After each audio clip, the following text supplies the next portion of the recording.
Ruby is 16. She's almost totally paralyzed. Well, the only limb that works is this one, my left arm. I still go out and see friends and stuff. It's just more the pain and the fatigue that's harder. Nobody knows exactly why Ruby has developed this serious neurological damage after a healthy and active life. But it all started after she had her first of 3 injections of the HPV, human papillomavirus vaccine. Injections that are given in the hope that they'll prevent cervical cancer. But is there proof that the HPV vaccine does prevent cervical cancer? And is there any proof that HPV actually causes it?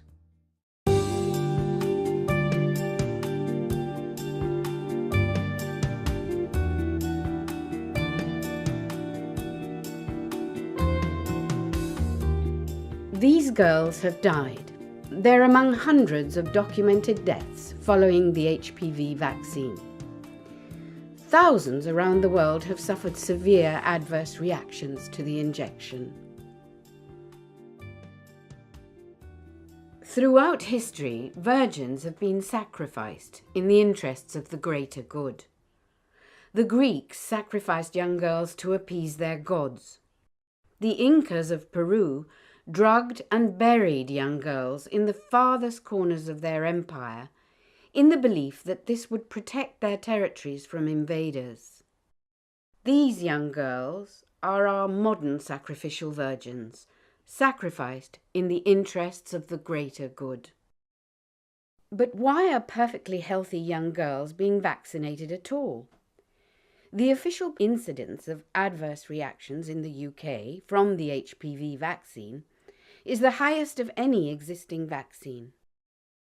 And now we have a rollout across the world of a vaccination often provided free through schools and health authorities that was fast-tracked and has not been through long-term toxicity testing. We travel to Austria's capital, Vienna. Dr. Christian Fiala, specialist in obstetrics and gynecology, is the joint author of a science article that questions the need for the HPV vaccine. No one has shown that the HPV vaccine actually reduces the rate of cervical cancer. But on the side effect side, it is clear that we have seen a huge number of serious, really terrible side effects, like young girls being paralyzed and actually condemned to death and even dying. And we have seen death cases subsequent to HPV vaccine. Leading molecular biologist at Berkeley, California, Professor Peter Duesberg, is also an author of the paper challenging the use of vaccines to prevent cervical cancer. He states that HPV doesn't replicate in cervical cancer cells. Is he saying HPV isn't there at all? I'm saying it's like these are fossils of HPV which are still in some cells.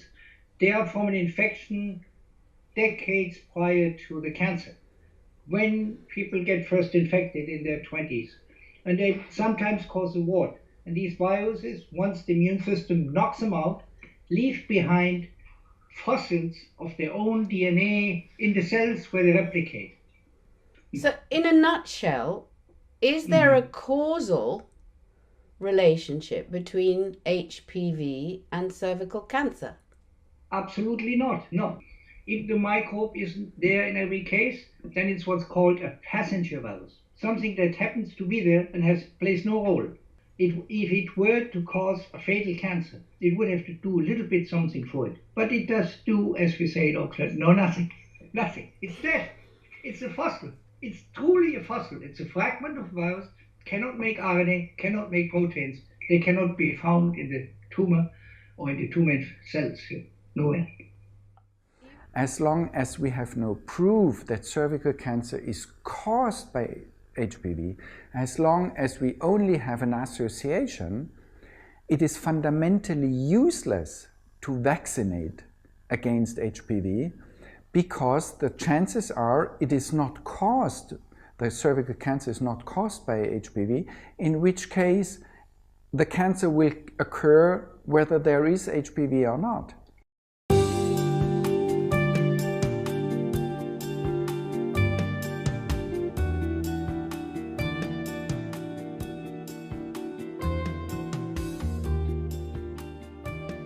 It was Dr. Fiala who first alerted his colleagues to the death of a 19-year-old girl in Vienna, Yasmin Soriat, after her second HPV injection. I think it was half a year or so, or a year after the rollout, there were rumors of a death case. And I thought, if there is a death case already after such a short period, we really need to investigate that, because it could indicate that there is much more to come, and in which case we should really do everything to stop that as early as we could.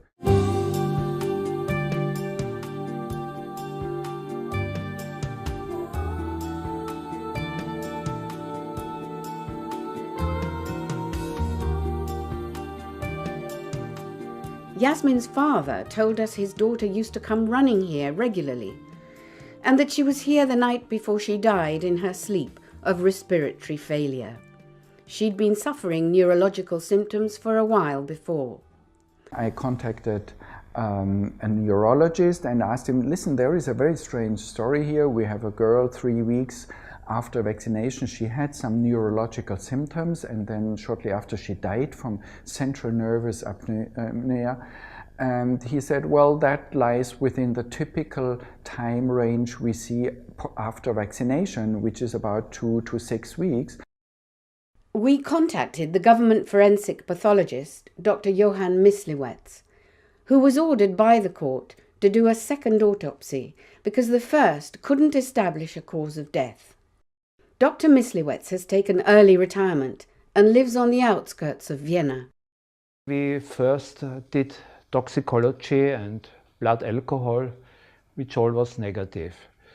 So I also couldn't find a reasonable cause of death, but I had two suspicions. One is it's a genetic disorder of the heart, and the other one, it had to do with vaccination of the young girl, which has done before. When Dr. Shenton reported his findings to the drug regulatory authorities, he received many phone calls from senior members of the medical establishment in Austria. Well, there was a lot of interventions. Many professors called me up, phoned me and said I should stop talk about vaccination deaths. I've been done thousands of autopsies, but nobody called me and nobody phoned me. This was extraordinary. How did it make you feel? Well, I wrote what I wrote, and it was my business, not theirs. But I was a little bit fed up. Does Dr. Shenton think the HPV vaccine should continue to be rolled out across the world? I think I don't know enough about it to make a decision between risk and benefit. That's what I would say. But my daughter asked me, and I asked her if she wanted a vaccination against HPV. She's a pharmacologist, and she said no. Back to Professor Duisberg and his challenge to the science behind HPV. You've spoken in the past about how the body deals with human papillomavirus. Can you explain that? Is it just part of our dirty baggage, and do we just deal with it and then it goes away? Typically, yes. We have done that for several hundred millions of years. We had wart virus infections, developed warts, the warts go away, and without any vaccine, we have lived millions of years that way. Well, since there is no evidence, scientific evidence, that it would do anything else but occasionally cause a wart, which will be eliminated by the immune system, there is no need for vaccination against this virus. What would you like to see happen about the HPV vaccine? Of course, it should be stopped until they have proof that it protects against cancer. I mean, considering not only the cost, but the enormous, the highest side effects ever of any vaccine, they say in the US, by far the highest, more than all other vaccines combined have less adverse effects than this one. Why do you think no expert multidisciplinary committee has been formed to look into this situation, given the very high levels of damage? Because most of them are making tons of money and are paid for by these companies. And even the NIH is in the business. They're selling, have patented this vaccine. So where would you go? Where would you find an unbiased jury? I think it would be very hard to find, and they would do anything in their power to prevent it. Someone who is undeterred is Frida Birrell, who heads the UK pressure group AHVID, the Association for HPV Vaccine-Injured Daughters. I feel the campaign is growing, and it's grown quite extensively over this last year. And the reason behind that is we are starting to get great publicity in the national press. And other families out there are realising, they now know possibly why their daughters have become ill and have been ill since they had the vaccination. I'd like to see our politicians listen. I'd like to see them recognise that this cannot be a coincidence, that this is a life of a child that has been destroyed. They have lost education, and who out there is caring? They don't care. In part 1, we examined whether or not there is proof that the HPV vaccine prevents cervical cancer, and whether HPV actually causes it. Here we tell the stories of 2 young girls in the UK who've been seriously damaged by the HPV vaccine. With the help of an internationally renowned authority on aluminium toxicity, Professor Christopher Exley at Keele University, UK, we examine what is in the vaccines that can be causing the damage.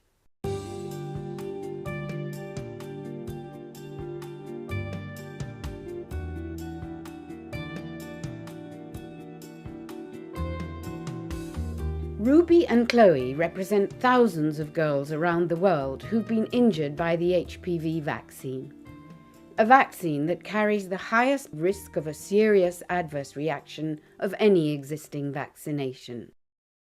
Most vaccinations, including the HPV vaccine, contain aluminium adjuvants. An adjuvant is an ingredient of a vaccine that helps create a stronger immune response in the patient's body. Certain types of aluminium have been used as adjuvants for nearly 90 years. I asked Professor Exley if he thought aluminium could accumulate in the body to dangerous levels. We know that aluminium is toxic. We know that aluminium is neurotoxic. So yes, if aluminium accumulates in the body towards what we might call a toxic threshold, you will get toxicity, and that could be anywhere in the body. Ruby was a lively, active teenager until she had her first HPV injection. After my first injection, I experienced dizziness. So I'd stand up and I would faint or I'd black out. After my second injection, I fainted and I went snow white. And I experienced troubles eating. I could only eat a small portion and it would hurt when I was eating. And then after the third injection, I experienced chronic pain in my stomach, in my chest and in my back, and also chronic fatigue and nausea. Chloe had her first injection when she was 12. I was a very healthy 12-year-old. I did everything what a preteen girl would do. I'd go to the cinema, I'd skate, I'd go rollerblading. I literally took every opportunity on, like I was dancing constantly, like 6 days a week. I started to become ill after the second injection, and that was around January 2011.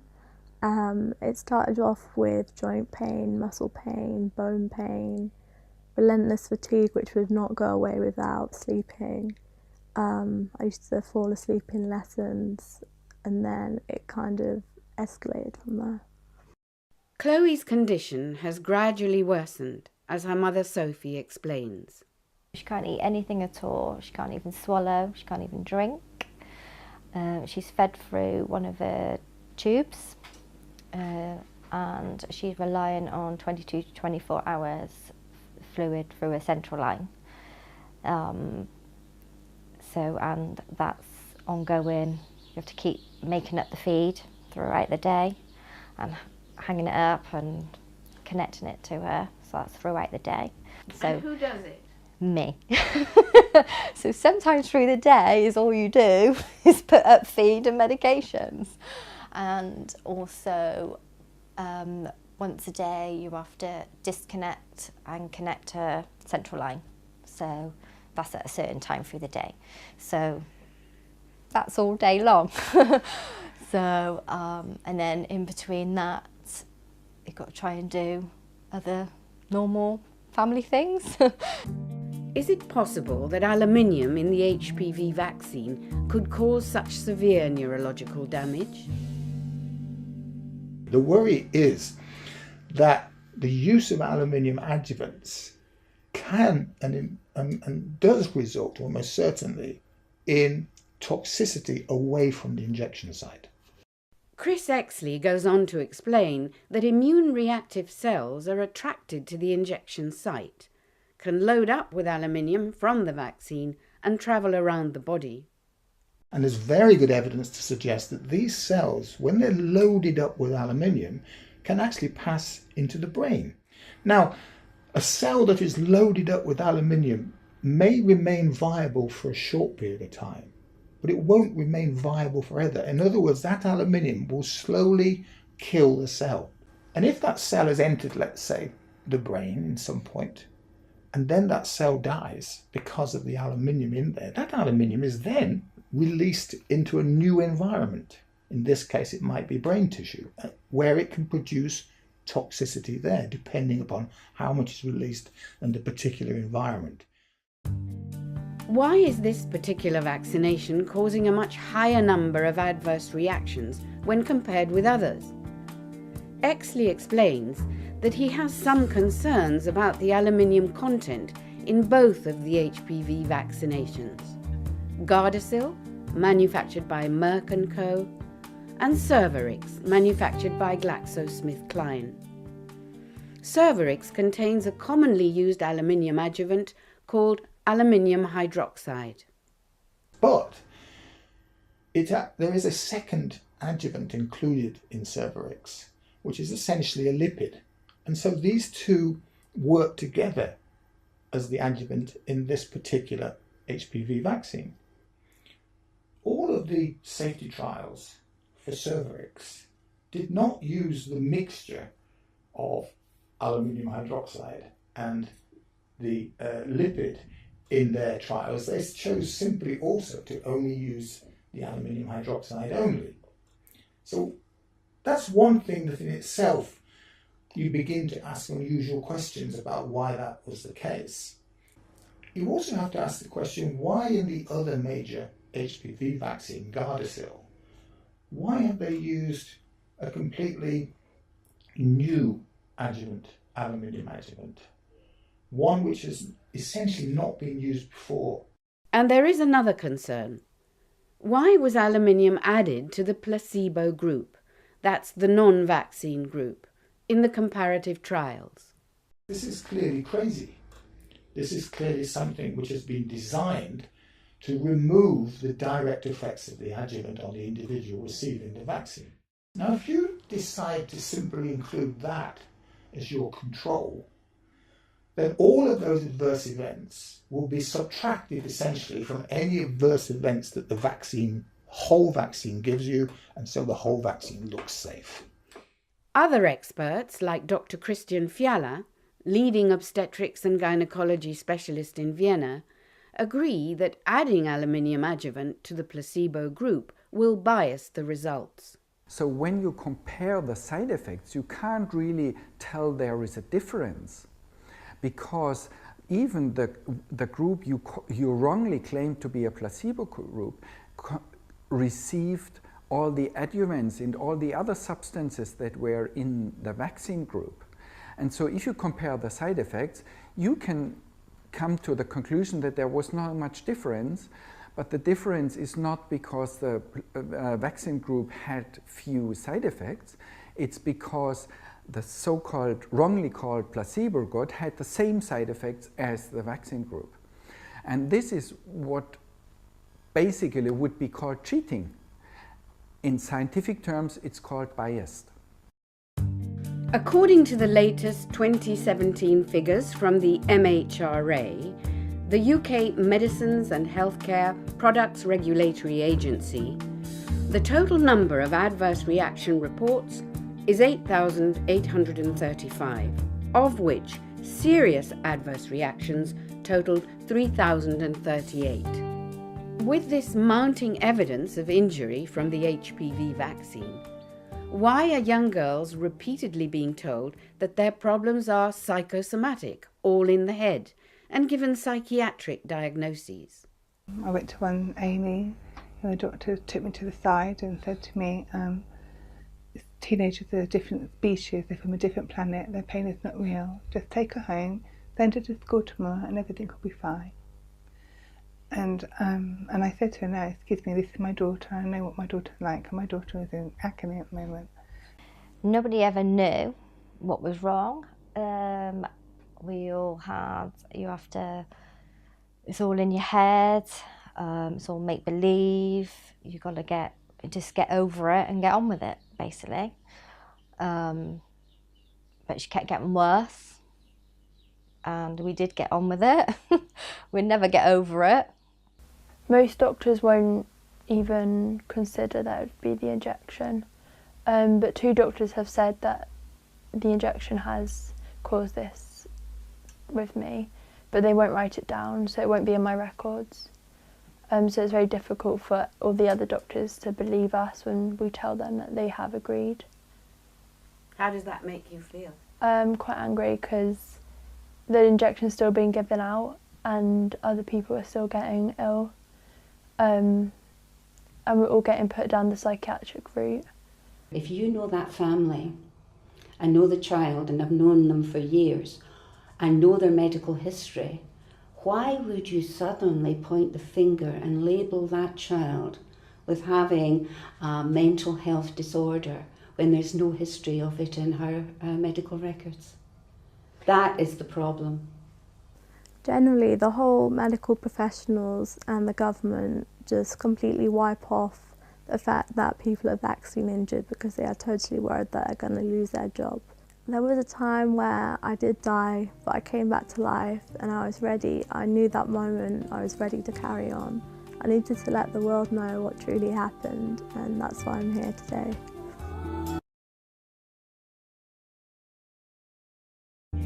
In part 1, with the help of 2 leading scientists, we challenged the science behind the HPV vaccine and asked, do we really need it? In part 2, we examined what's in the HPV vaccines, Gardasil and Cervarix, with a world authority on aluminium toxicity, and tell the stories of 2 young girls with severe neurological damage. In part 3, we explore the legal situation in the UK, Japan, Australia, Spain, Colombia and the USA. Stephen Tunley in Australia is a director of the international pressure group SaneVax. We're a single issue organisation. We wish to get Gardasil off the market, but we use the science and open people's eyes to the correct interpretation of that science, which by any reasonable standards would lead you to conclude A, the vaccine has no role to play, and B, those that have promoted it have a very real responsibility for the damage they've caused.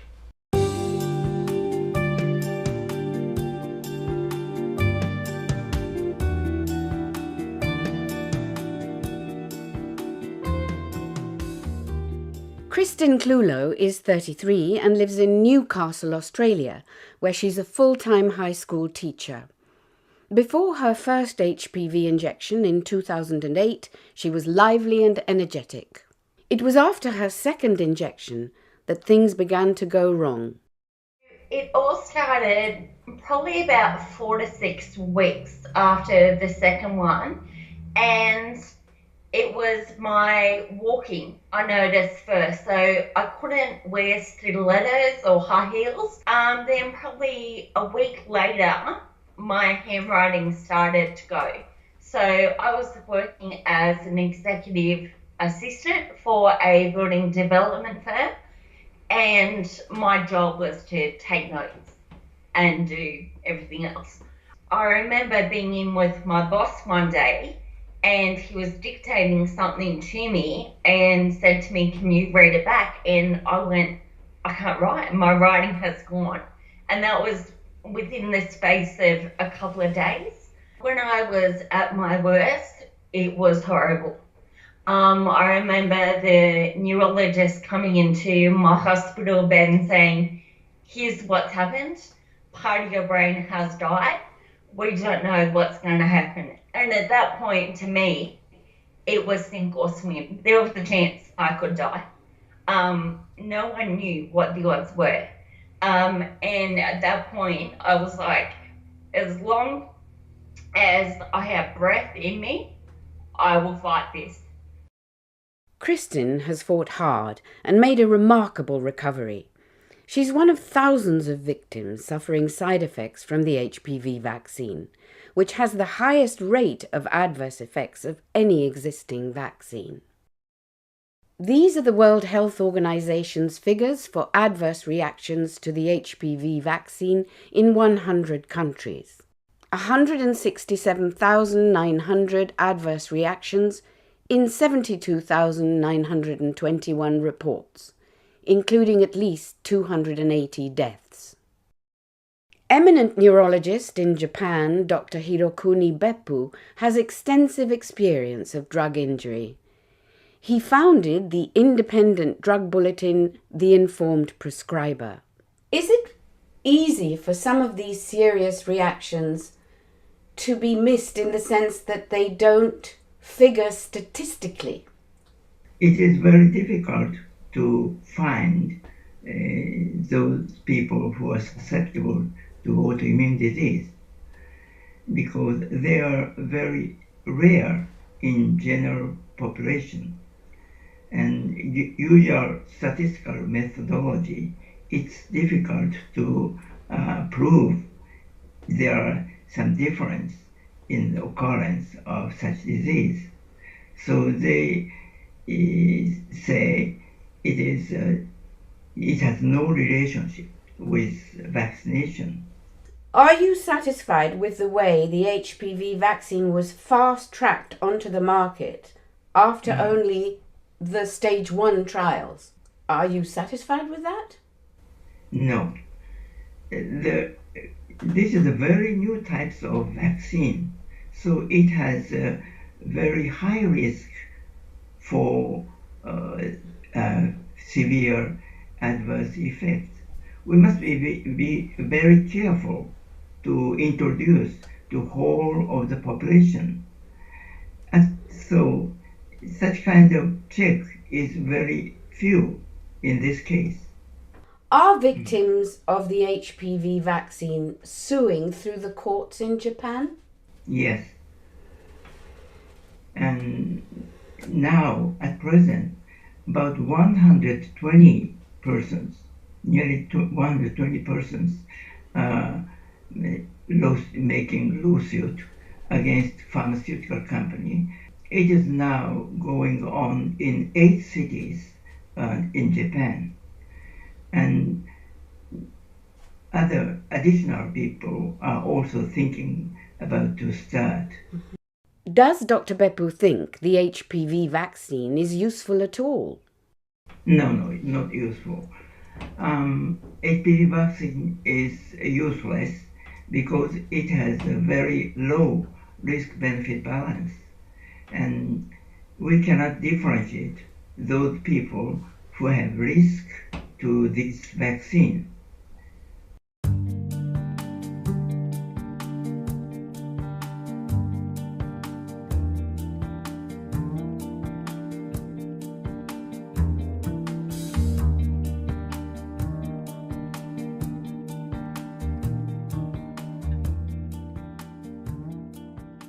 A key issue which could be important in any future litigation involved in the campaign to highlight the plight of HPV victims is informed consent. The parents at time of consent get a little information leaflet which says that the vaccine is safe and effective and the side effects are quite mild. What they do not get to see is the patient information leaflet, which is in the vaccine box. And they state they cannot give this out. They may give it to the child at the time of vaccination, or they may not. So the mother and father do not get to see that there's many more serious side effects identified. The Gardasil here, I think, comes in a pack of 10 vials, but there's only one prescribing leaflet. So if Mr. and Mrs. Smith come in and say, show me the information, which very rarely happens, they get the one leaflet and the next 9 people see nothing. I see parents in supermarkets studying more carefully the back of a box of cornflakes than ever consider what in goodness sakes they're putting into their child's body through this particular vaccination. Aluminium has been added to vaccines for 100 years, and there's aluminium adjuvant in the HPV vaccines. However, according to a leading authority on aluminium toxicity, Professor Christopher Exley, questions need to be asked as to why a completely new aluminium is being used in Gardasil and why another type of aluminium has been added to Cervarix after the clinical trials. For example, Cervarix contains a commonly used aluminium adjuvant called aluminium hydroxide. But there is a second adjuvant included in Cervarix, which is essentially a lipid. And so these two work together as the adjuvant in this particular HPV vaccine. All of the safety trials for Cervarix did not use the mixture of aluminium hydroxide and the lipid in their trials. They chose simply also to only use the aluminium hydroxide only. So that's one thing that in itself you begin to ask unusual questions about why that was the case. You also have to ask the question, why in the other major HPV vaccine, Gardasil, why have they used a completely new adjuvant, aluminium adjuvant, one which has essentially not been used before? Hopefully, these major issues will be battled out in court, where the information will be in the public domain. The fight for compensation for injury from the HPV vaccine is going on around the world. Alicia Capilla in Valencia is president of a pressure group in Spain called AAVP.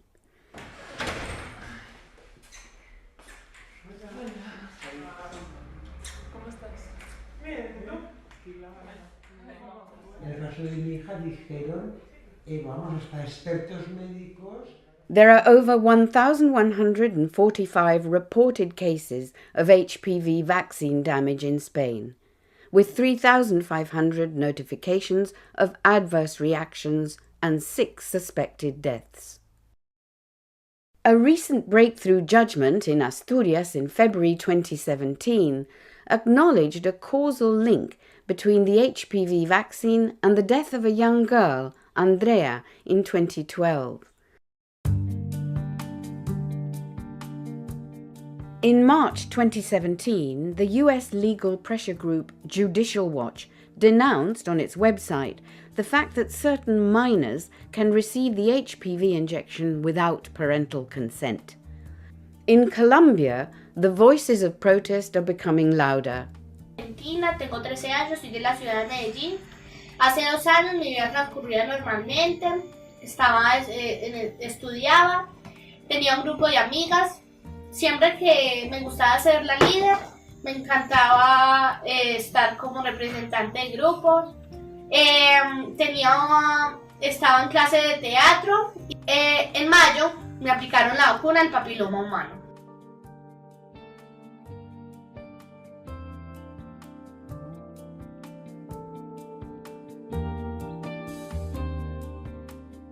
What is your ultimate aim?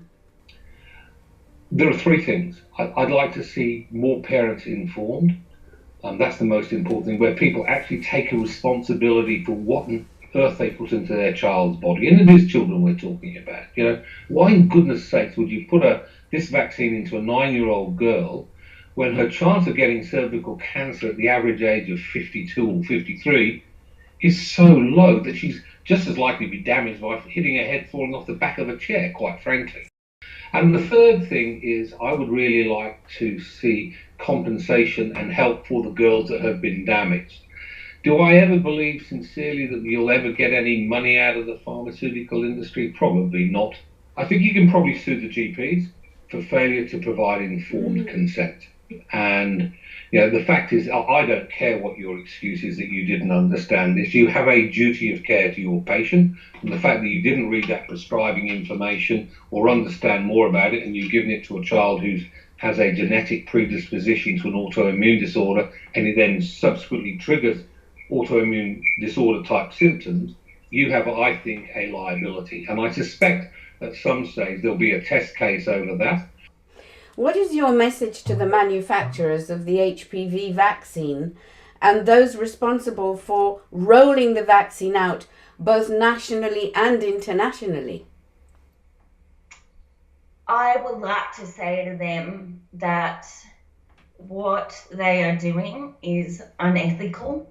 They need to research their product. They need to take it off the market and research it, because what they are doing is hurting people. And it's not just, you know, a headache or a sore arm. This is a permanent brain injury that I've had to live with for 9 years. Your recovery is an inspiration. What is your message to other girls who've been damaged? My advice is stay positive. I see a lot of people that they get this, they get sick, they think there's no hope, and they're very negative about the world. I think channel that negative energy into something positive. You can get better. I'm proof of that. Surround yourself with good people and just never give up.